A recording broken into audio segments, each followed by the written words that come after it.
alkateok, zinegotziak eta teknikariak, Europako Kontseiluaren ordezkaria, gobernantza, administrazio digital eta autogobernurako sailburua, eta 3 lurraldetako foru diputatuak eta zuzendariak eta komunikabideak. Egunon danori.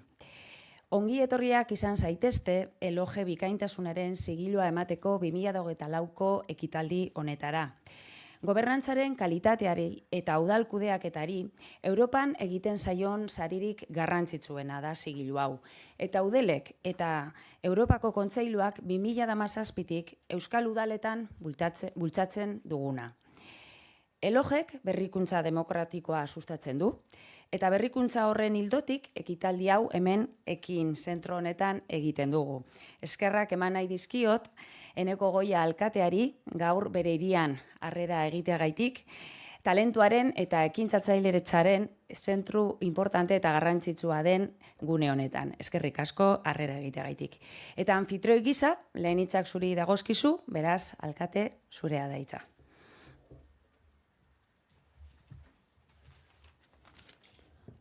Eskerrik asko, agintariok, lagunak, antolatzaileak, egunon guztioi, atseginez, hartzen dugu ekitaldi hau Donostian, leku bikain honetan, eta gure hiriaren perspektiba zabala duen leku honetan, baino batez ere ekintzailetzari bide emateko asmoa duen leku honetan. Ez naiz gehiegi luzatuko, baino eskerrak eman nahi ditut, hori bai, eskerrak eudedi, bai Europako Kontseiluari, baita ere Kontseiluari gobernantzako bikaintasunaren eloge zigiluaren 5. edizioaren ekitaldia hemen egiteagatik. Eta ez hori bakarrik, eskerrak eman nahi dizkizuet, adaber, gobernantza ireki, garden, arin eraginkor sendo eta iraunkorra sustatzeko eta bultzatzeko hartu dezuten konpromisoagatik. Gaur hemen gauden erakunde guztiekin bat datozen badioak dira hoiek.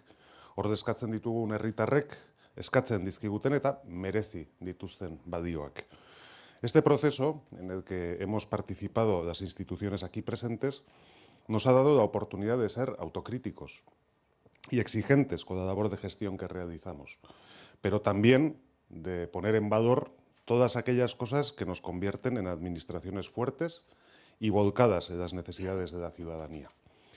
Después se desvelará si Donostia es merecedora o no de ese reconocimiento. Pero quiero destacar que el proceso que nos ha traído hasta aquí ha sido para nosotros muy gratificante y muy enriquecedor.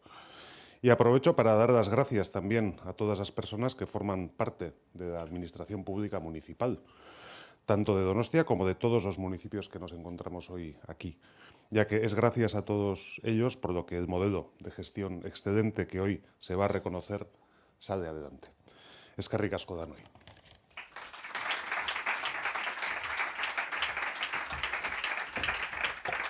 Eskerrik asko zure hitzen gaitik, Eneko. Gobernantza onaren garrantzia funtsezkoa da demokraziarako, bakerako eta egonkortasunerako ere. Demokrazia eta gobernu ona elkarren eskutik doaz, bata bestearen menpe daude. Europako Kontseilua gobernantza demokratiko ona zer den definitzeko bilaketan murgildu egin zen, eta gobernuaren arteko haien trukeren eta dituen ekarpenen ondoren 12 printzipioak definitu egin zituzten. Gobernantza onaren 12 printzipioak. Estos 12 principios están alineados con los Objetivos de Desarrollo Sostenible y abarcan las diferentes esferas de responsabilidad de los ayuntamientos, tanto a nivel interno, y me refiero a planes de mandato, control financiero, incluso a la contratación pública que tantos dolores de cabeza nos da, y como en la relación más estrecha con la ciudadanía y los agentes sociales. Y en este caso me refiero a la transparencia, a la participación, a la rendición de cuentas, a la conducta ética y a la integridad institucional. También hay un principio que está dedicado al compromiso de los ayuntamientos con los derechos humanos, la igualdad, la diversidad y la cohesión social como ejes fundamentales. Y hoy, por 5ª vez, se entregará a varios municipios vascos un dodecaedro de cristal, que es el símbolo del sello Eloge y que significa el cumplimiento de esos 12 principios que he comentado que definían lo que es el sello Eloge. A día de hoy, el sello ya está implantado en casi 300 municipios de 21 países europeos y 12 son sellos que han obtenido los municipios vascos, y varios lo han recibido además en varias ocasiones. Nos congratulamos que el número de sellos vascos siga creciendo a raíz de esta edición. En cualquier caso, sí que me gustaría recalcar una idea, que el viaje hacia el sello Eloge es tan importante como el propio destino. Y por eso sí que me gustaría felicitar a todos los municipios involucrados, independientemente de cuál haya sido el resultado final, porque merecéis crédito por participar en un proceso que os ayudará a identificar aspectos de vuestra práctica de gobernanza que podáis o habéis identificado para mejorar. Y por lo tanto, zorionak a todos los municipios participantes. Eta une hau ere, eskerrak emoteko aprobetxatu nahi dut. Eudelek, Europako Kontseiluarekin lankidetzan jarraituko du Euskadiko udalerri gehiagok metodologia hau ezar dezaten. Europako Kontseiluarekin ditugun lankidetza harremanak aspaldikoak dira, batez ere tokiko autonomiaren Europa gutunaren bultzatzaile gisa. Gaur, tokiko eta eskualdeko botereen biltzarreko tokiko demokrazia sustatzeko departamentuko burua izango dugu gurekin, Daniel Popescu jauna, eskerrik asko benetan Euskadiko udalen elkarte honetan jarri duzuen konfidantzagaitik. Ohore handia sentitzen dugu Euskal Autonomia Erkidegoko udaletan Eloge ezartzeko Europako lehen plataforma aukeratua izatea. Eta eskerrak ere eman nahi dizkiet, proiektu honetan parte hartu duzuen Eusko Jaurlaritza eta Foru Aldundiaren ordezkariei, erakunde batzordeko kide zareten aldetik. Eta jakina, amaierarako utzi dugu tarterik onena, hain zuzen ere, onaino iristeko 3 hilabetetan lan gogorra egin duzuen 8 udalen aintzatespena. Lan hori ondo koordinatuta dago, bai maila politiko eta teknikoan. Izan ere, koordinazio hori da zigilua lortzeko lehen baldintza.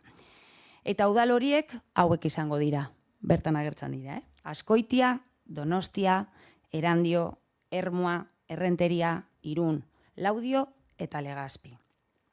Beraz, alkateoi, eskerrik asko, zuen erakundeen abanguardiaren buru izateko ausardia, ambizioa eta konpromisoa gaitik.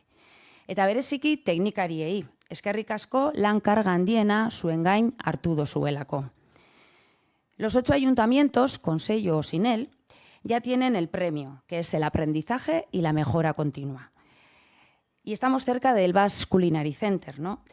Así que si me permitís hacer un símil, el sello de Eloge es para los ayuntamientos lo que las estrellas para la alta cocina. Los restaurantes con estrella promocionan en el mundo la vanguardia y la excelencia.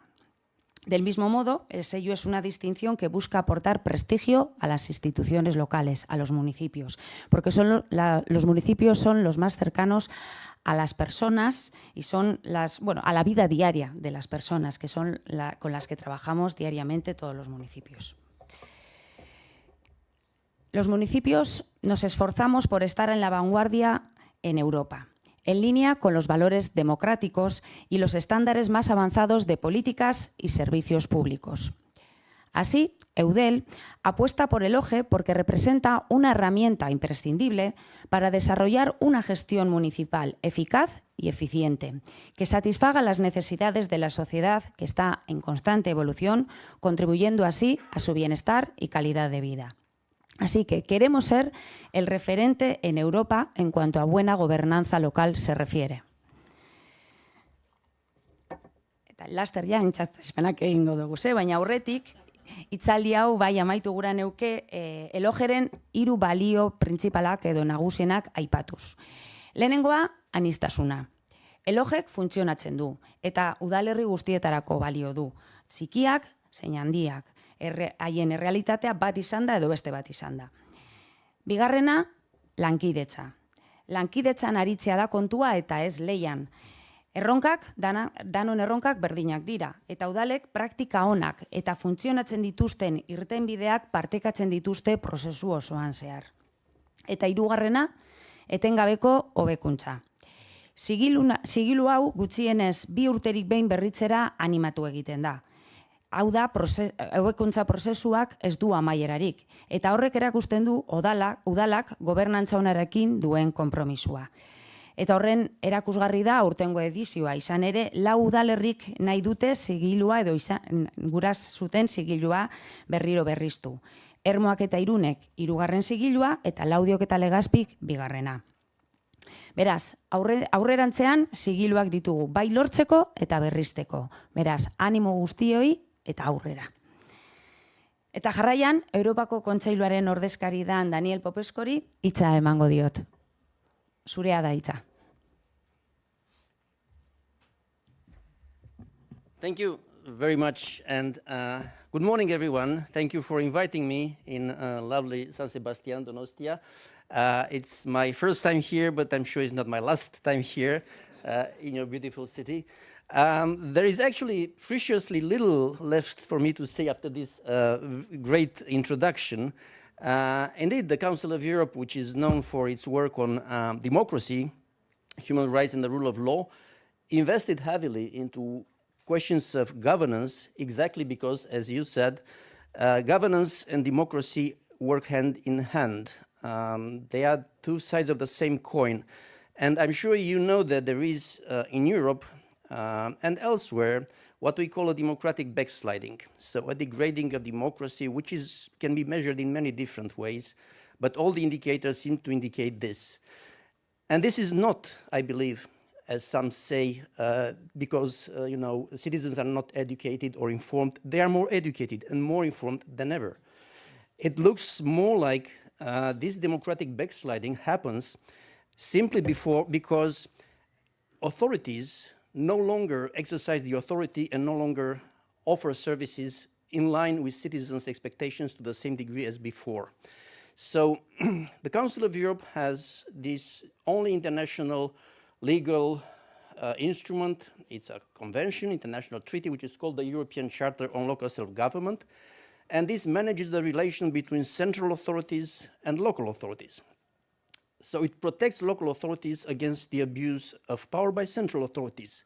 But who protects citizens against abuse of power by local authorities themselves?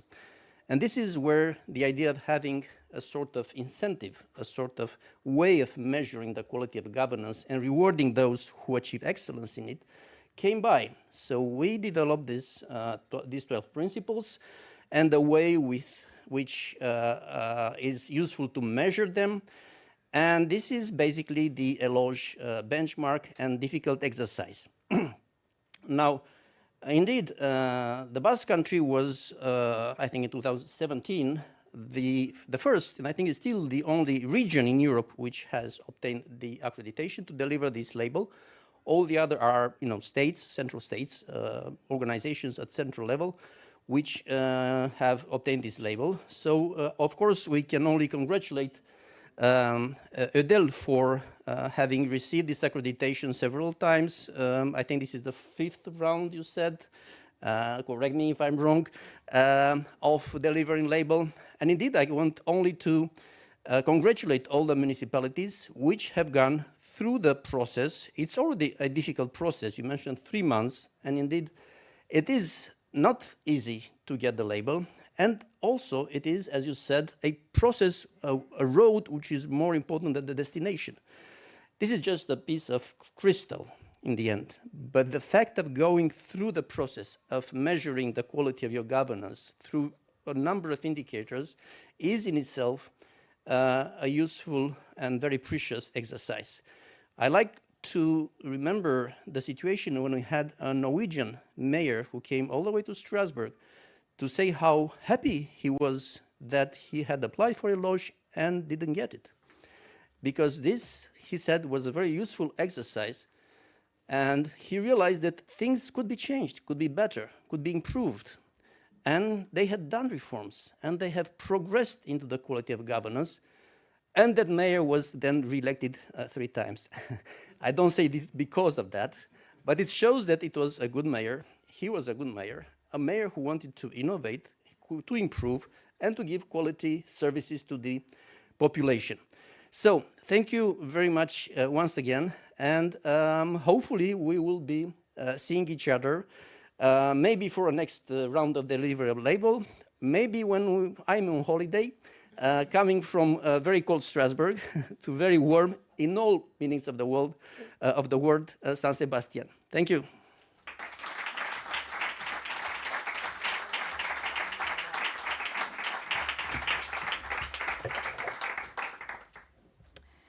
Bale, iritsi da momentua Euskal Udalen talde berri bati 2024ko eloge zigilioa emoteko.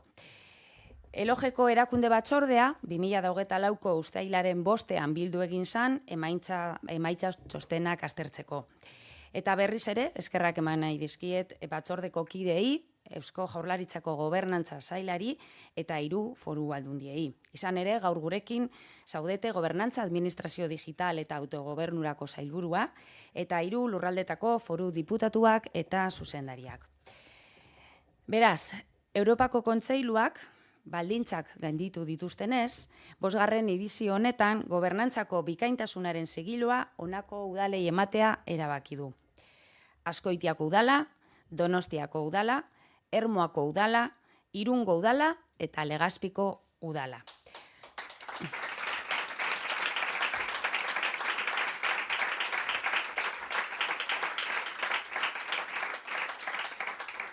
Zorionak bostei eta zorienak bebai parte hartu dozuen gainontzeko udalerriei ere. Orain, jarraian deituko zaituztet banan-banan, ona igoko zarie eta dagokizuen aintzatespena jasoko zue, bale? Erandio, Renteria eta Laudioko aintzatespenagaz hasiko naz, elogeren benetako saria, etengabeko hobekuntzarekiko ikaskuntza eta konpromisoa da. Beraz, 3 udalerri horiek eloge kubleko ohorezko kide ere izango dira. Ordezkariak mesedez, igo esenatokira, 5. edizio honetan parte hartu izana egiaztatzen duen diploma jasoko duzue.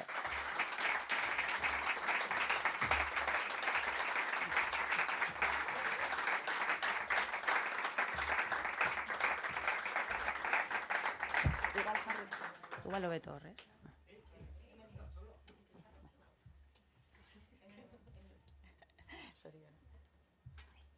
Vale, ez dakit itzen bat, esan gura badozue, zer?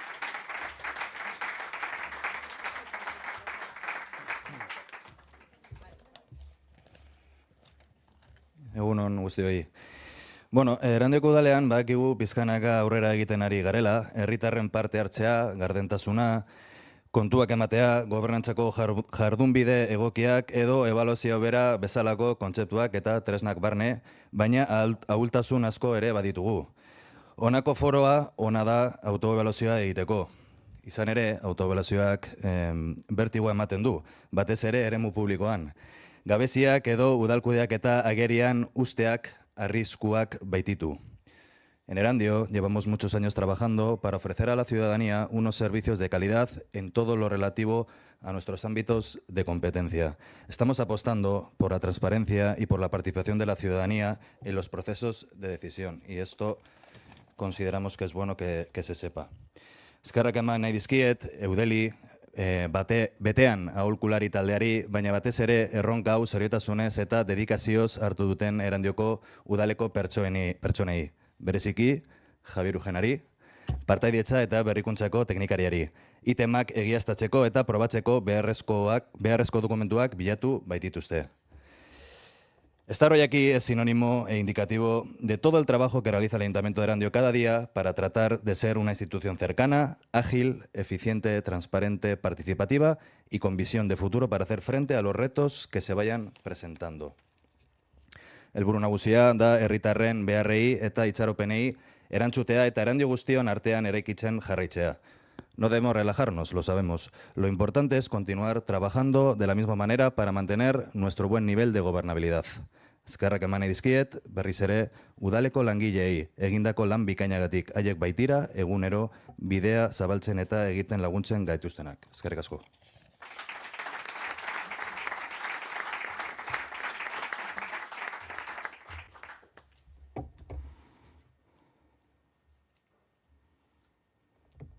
Agintariok, kideak, egunoan guztioi. Laudio udaletik, eloge zigilua berriztatzeko deialdi honek, eguneroko zurrumbilotik atera eta gobernantza ereduari buruzko hausnarketari erreparatzeko eman digun aukera eskertu behar dizuet. bertoko gobernu taldean urtebeteko ibilaldia oraindik osatu gabe genuela, ekin genion erronkari, eta esperientzia hau autoebaluazio ariketa eraginkor eta zehatza bilakatu da. Eloge metodologiak erreminta ugari jarri dizkigu eskura, jorratzen ari garen gobernantza proiektuan sakondu dezagun. Eta irakaspen guzti hoietatik, bat aipatzearren, gure udala etengabeko hobekuntzarako norabidean berriro jartzeko ariketa suertatu zaigula nabarmendu behar dut. Izan ere, bere momentuan, eskuratutako zigiluak erakundeari luzatutako ezagutzaren transmisioan etena suertatu da eta autoebaluazio ariketak ahulgune hori egunerokoan txertatu behar ditugun aldaketak zehazten lagundu digu. Ahulguneekin batera, indarguneak ere, balioan jartzeko parada eskaini digu metodologiak. Gure gobernantza ereduaren ardatza bilakatu den herritarren parte hartzerako dinamikaren fruituak azaldu dira autoebaluazioan behin eta berriro. Urte baten bueltan, 8 auzo batzar eta kontseilu jarri ditugu abian. Herriko politika sektorialak gidatuko dituzten beste 3 bilgune eratu ditugu eta herri mailako batzarra eta kontseiluan ere ordezkatuta egongo dira aurrerantzean. Erronka honek berrikuntza demokratikorako eta hobetzeko dugula irakatsi digu, jakina. Eta pozik gaude, autoebaluaziorako bildutako informazio eta hausnarketa andana hori datozen urteetako ibilbiderako tresna baliagarriak izango ditugulako. Esan bezala, etengabeko hobekuntza ipar dugula. Eskerrik asko.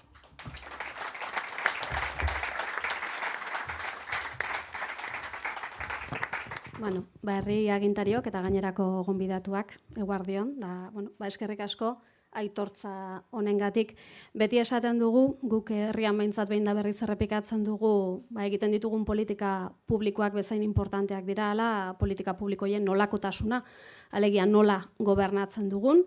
Gure alegina, gure gobernantza hori, irekia, parte hartzailea, demokratikoa, eraginkorra izan dadin, etengabekoa da, eta hemen behin da berriz aipatu den bide horretan, erabat murgilduta gaude, eta bide horretan eloge izan da argazkia, argazki bat ateratzeko bitarteko bat, argazkia atera diogu gure buruari, eta balio izan digu ikasteko, gainontzeko udalerriekiko eta oroar, gobernantzaz gugandik espero den horrekiko non gauden ikusteko, ikasteko, eta aurrera ere nondik egin behar dugun egiaztatzeko. Eskertu nahi dut, noski, prozesu horretan jarduntzaretenak, bai kanpotik, udaletik kanpotik lagundu diguzuen hoi, eta baita udalean horretan jardun direnei ere eskerrak, eta jarraituko dugu bidea egiten, etengabe ikasten, eta hobetzen. Eskerrik asko.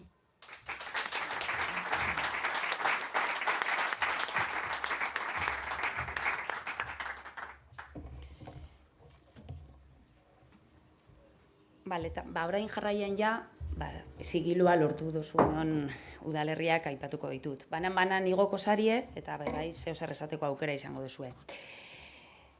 Azkoitiako udala, han Azkoitia alkate Andreak zigilua hartu egingo du, eta Azkoitiarentzat lehenengo zigilua da. Zorionak.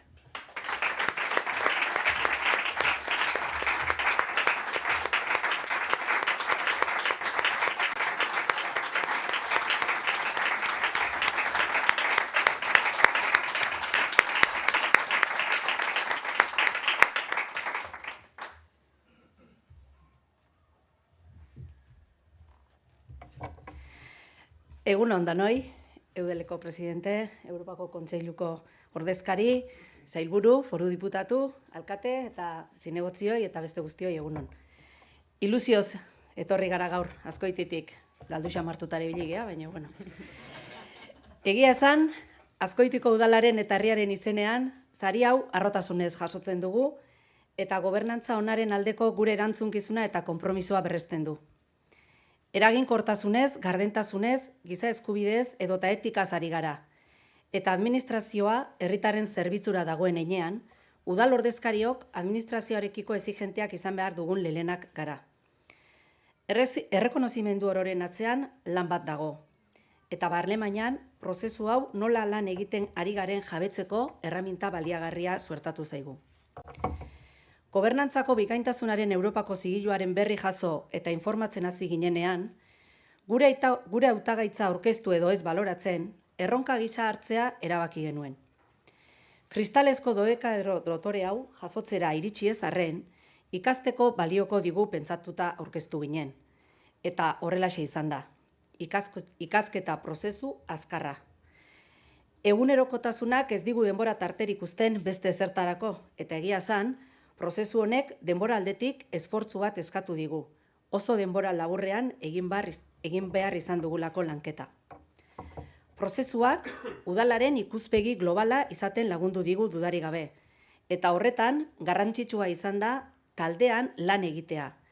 Talde eragile bat osatu genuen, politikari eta teknikariz osatua, baina bai esan behar dugu beste sail guztien beharrare izan dugula. Adierazleak identifikatzen eta evidentziak bilatzen hasi ginenean, bakarka erantzunak bilatzen hasi ginen eta emaitza kaskar samarra izan zen. Aldiz, taldean batera lanean ekin ginenean, ideiak bata bestearen atzetik ateratzen hasi ziren, eta modu batera edo bestera, evidentziak aurkezten hasi ginen, zalantzaz begiratzen genituen arloetan ere. Aurretik jakinarren talde lanaren garrantziaz, jabetzeko ere balio izan digu beraz. Denon artean, errazago lortuko ditugu motivazioa, sormena eta helburua betetzeko grina. Decía que ha sido un proceso de aprendizaje. Nos ha ayudado a tener una visión más extensa de todos los ámbitos de intervención municipal. Hablamos de eficacia, transparencia, derechos humanos, participación o ética en la gestión, por lo que hemos participado con responsabilidad y compromiso. Las administraciones están al servicio de la ciudadanía y los representantes que estamos al frente somos los primeros que tenemos que ser exigentes y actuar en consecuencia. Sigamos haciendo camino porque la democracia empieza por lo próximo, empieza en los ayuntamientos. Aurtengo edizioan parte hartu duzuen udal guztiok zoriondu nahi zaituztet. Gaur dodekaedroa jaso duzuenok eta seguru hurrengoan jasotzera iritsiko zaneterok ere. Jarrai dezagun bidea egiten, bereiziki politikarekiko eta herrigintzarekiko desafekzio garai hauetan, herritarren konfiantza berreskuratu beharra daukagulako eta bidea gauzak eta ahalik eta ondoen egiten jarraitzea delako. Eskerrik asko Eudeli eta Europako Kontseiluari aukera hau emateagatik, eta nola ez, eskerrik asko baita udaleko langile eta beste lankide guztiei hau lortzea denon lana izan delako. Eskerrik asko denei.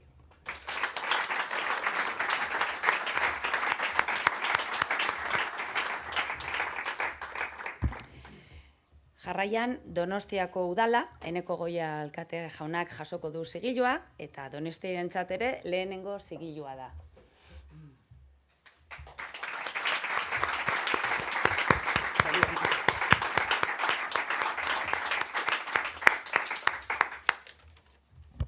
Eskerrak, lortu izan ez pagendu, hemen Donostian sari banaketa egin da ridikulo erraingo genuke. Bueno, denik eta behin eskerrik asko. Eta beste sarituei zorionak. Bai lortu dezutenei eta baita prozesuan parte hartu dezutenei egindako danagatik. Niretzako ohore bat da, errekonozimentu hau jasotzea, eta edoje, zigiluaren izen handiko zerrenda horretan Donostia ere sartzea. Gure lehenengo hautagaitzan lortu dugu, gure lehenengo zigilua, Azkoitik bezala, eta Ana, hurrengoan galtzen badin basea hotxein, eta lagunduko zaitugu. Horrek indarra ematen digu gure bigarren edo hirugarren zigiluaren bila joateko. Kostatu zaizu mar, baino sartu gera azkenean. Izan ere, ziurtagiri hau, udala bere zeregin nagusia betetzeko egiten ari den adeginaren aitorpen bat da. Donostiarrei geroz eta zerbitzu publiko hobea eskaintzea adegia. Este reconocimiento es también el colofón del objetivo que tiene la Administración Municipal de ir modernizándose y adaptándose a los usos y necesidades de nuestra sociedad, que presenta una relación estrecha con su ayuntamiento y un nivel de exigencia cada vez mayor, lo que implica el reto de mejorar día a día. Nuestro objetivo y nuestro cometido es que todo aquel que entre en contacto con el ayuntamiento salga satisfecho y con la sensación de haber recibido un buen trato y un servicio óptimos. Además, los 12 indicadores que certifica el sello EDOGE están perfectamente alineados con los principios del Consistorio Donostiarra, que ostenta también el premio del Consejo de Europa. Y casan además con el espíritu que propugna el Consejo de Europa, de promover unos valores que consoliden nuestra vocación de ciudad europea que defiende la libertad, la democracia y los principios del Estado de Derecho. Eta ezin dut amaitu, eskerrak eman gabe Ana Lopezi eta bere talde guztiari eta udaletxeko presidentzia departamentuko langile guztiei, zuei esker lortu degudako gaurko aitortza hau. Y me venía a la cabeza, cuando escuchaba a la presidenta de Eudel, pues un poema de Konstantinos Kavafis, que es un poeta griego.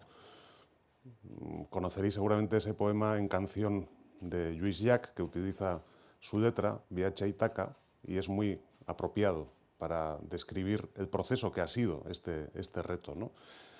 Y esa letra, que está en catalán, pero yo la traduzco así a bote pronto a castellano, lo que dice más o menos es que cuando salgas para hacer tu viaje hacia Ítaca, has de procurar que el viaje sea bien largo y que te llene de conocimientos. Bueno, pues yo creo que este proceso también a nosotros como ayuntamiento nos ha servido para hacer este viaje y para adquirir muchos conocimientos que en el futuro nos serán válidos. Y además, pues mira, hemos tenido la suerte de llegar a Ítaca. Así que eskerrik asko.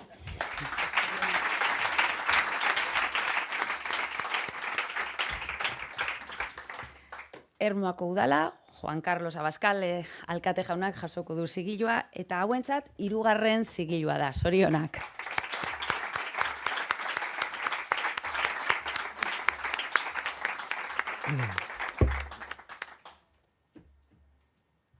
Egunon Danori, en primer lugar para nosotros como Ermua, para nosotros es un auténtico orgullo el haber podido obtener este tercer sello europeo de la excelencia en materia de buen gobierno. Eneko Goy, agradecerte tu acogida a esta maravillosa ciudad, Esther, Eudel, a Daniel, al Consejo de Europa. Quiero no solamente agradeceros, sino quiero además felicitaros por esta iniciativa, una iniciativa en la que, como ya he dicho anteriormente, yo trato de hacer de comercial tratando de explicarles a otros la necesidad de que realmente podamos abordar esto del buen gobierno, ¿no? Yo creo que no vivimos, lo suelo decir en muchas ocasiones, no vivimos una época de simples cambios acelerados, sino que vivimos un cambio de época con retos relevantes e importantes. Y en este cambio de época, uno de esos retos que vamos a tener que abordar es, desde luego, el buen gobierno. Yo creo que esta es una herramienta más importante, ¿no? 12 principios, además, transversales, eso que se dice con muchísima facilidad, donde los retos que vamos a tener que abordar no tienen solo una vertiente económica, social o urbanística, sino que habitualmente y lo normal se exige esa transversalidad que requiere una generosidad, compromiso y, desde luego, por parte de cada una de las personas de las organizaciones, haciendo y entendiendo que existen otros muchísimos conocimientos que otras personas tienen que probablemente nosotros no tengamos y que requiere una generosidad de querer compartir tu conocimiento con los demás. Yo creo que esto que se dice fácil no es para nada fácil, es complejo y complicado, y quiero felicitaros por esta iniciativa porque esos 12 principios, que en mi opinión son muy transversales, lo que permiten es no hacer un ranking de a ver quiénes lo hacemos mejor o peor, sino sobre todo y fundamentalmente el cómo somos capaces de mejorar en cada una de las ediciones. Por tanto, el compromiso por parte de Ermua no solo es tratar de mejorar en esto del buen gobierno a través de esos 12 principios e indicadores, sino sobre todo y fundamentalmente también explicar a otros y ayudar a otros ayuntamientos a que realmente puedan participar en esta iniciativa. Quiero, como no, agradecer y felicitar a cada una de las personas de nuestra organización precisamente por esa generosidad. Detrás de los planes, estrategias y detrás de este sello LOGE, lo más importante y lo más relevante son las personas, y en esos cambios organizacionales que vamos a tener que trabajar precisamente para eliminar eso de los reinos de taifas de los que todos luego habitualmente nos solemos quejar.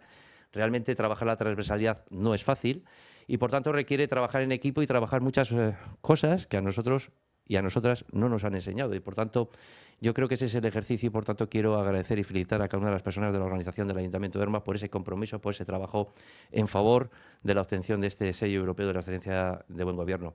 Y, como no, quiero también felicitar y agradecer a cada uno de los vecinos y vecinas de nuestro municipio y probablemente de cada uno de los vecinos y vecinas de vuestros municipios, ya que sin duda esto de la participación ciudadana va de eso, de tomar parte, de asumir responsabilidades, de asumir compromisos realmente para tratar de que cada uno de estos principios sean una auténtica realidad.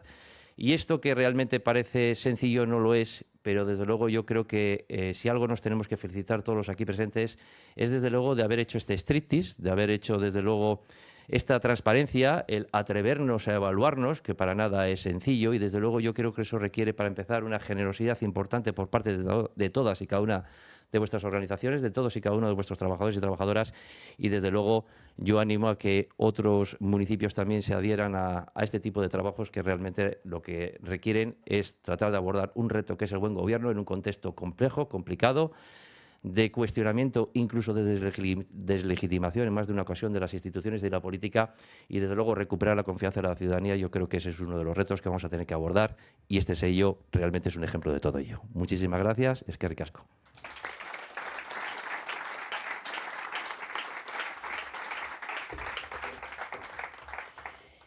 Irungo udala, Kristina Laborda, alkate Andreak jasoko du zigilua, eta hauentzat ere 3. zigilua da. Zorionak Irungo alkate, udalari barkatu.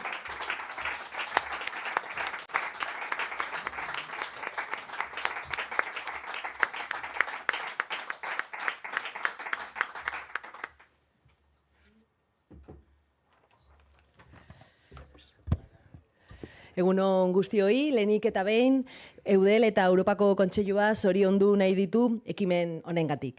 Tresna honi esker, Euskal Udalerriok bide horri argi eta komun bat dugu. Eta alkate gisa, ohore bat da niretzat gaur, 3. eloge saria jasotzea.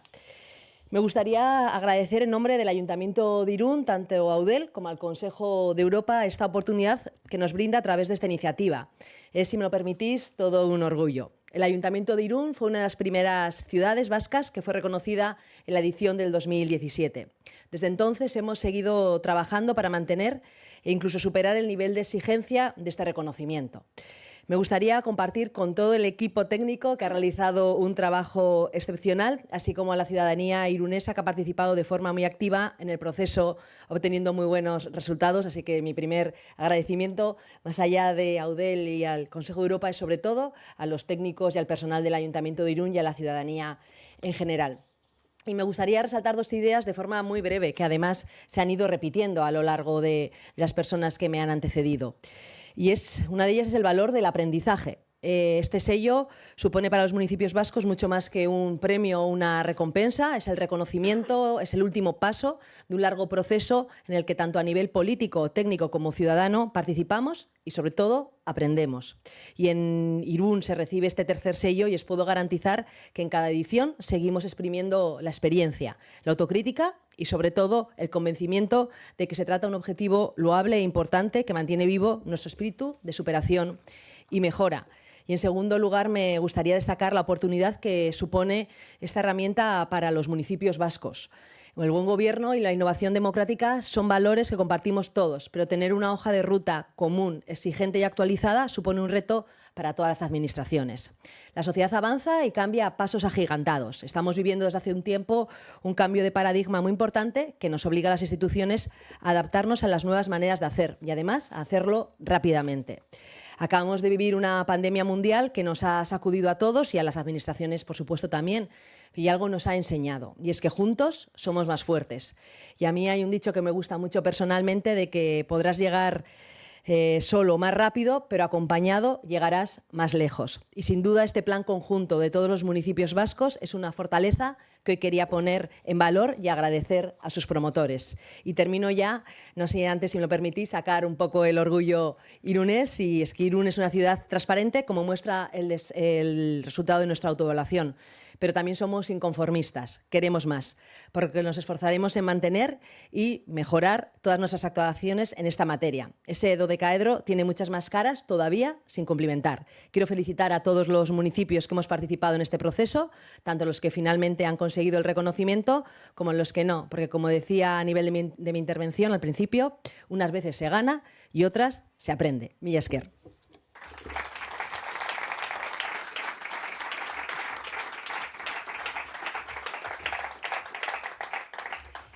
Eta azkenik, Legazpiko udala, Erik Galvez alkateak jasoko du zigilua, eta hauentzat 2. zigilua da. Zorionak.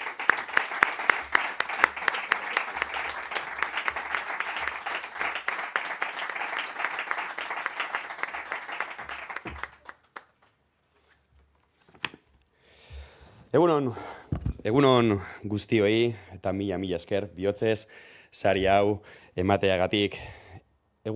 Egunero, goizero, udaletxera bidean, juten naiz pentsatzen, zertan aldegun hobetu, gure bizilagunen bizikalitatea hobetzeko. Horregatikan, aukera hau sortatu zanean, zalantzarik ez genuen izan, eta ebaluazio honetara aurkeztu ginen, eta dana dakizute ze zorrotza izan den ebaluazio hau. Lo cierto es que siempre es motivo de orgullo recibir reconocimientos, pero un reconocimiento con la exigencia que este sello conlleva, pues lo es un poco más. Un sello que premia el buen gobierno y la excelencia a nivel europeo. Salimos de aquí con más responsabilidad y más comprometidos, si cabe, con las y los legazpiarras. Este reconocimiento nos sitúa por segunda vez entre los municipios europeos con las mayores cotas de transparencia, eficacia, eficiencia, innovación, rendición de cuentas o participación ciudadana. Quiero dar las gracias al Consejo de Europa, a Eudel, a todo el equipo de gobierno y, como no, también a los trabajadores municipales, hoy representados aquí con Fernando Aracama, nuestro interventor, que es algo más que un interventor, ha sido un pilar fundamental en la consecución de este premio. Mila esker, benetan, Fernando. Porque todos ellos trabajan cada día con una inquebrantable vocación de servicio en la búsqueda de la excelencia. Eta nola ez, ebaluazio honetan, parte hartu duten udalerri guztiak zoriondu nahi ditut, saria lortu edo ez, ze ausardia aurkeztu dute hobetzeko eta ambizioa ere. Elkarrekin, gobernantzaren arloan, Euskadi, Europa mailan erreferente izatea lortzen ari gara. Eta amaitzeko, inork ez dezala pentsa, aitortza hau lortzeagatik erlasatuko garenik. Egiten jarraituko dugu, eraikitzen jarraituko dugu, entzuten jarraituko dugu eta proposatzen ere. Beti gure onena emanez gure herriaren alde. Mila esker.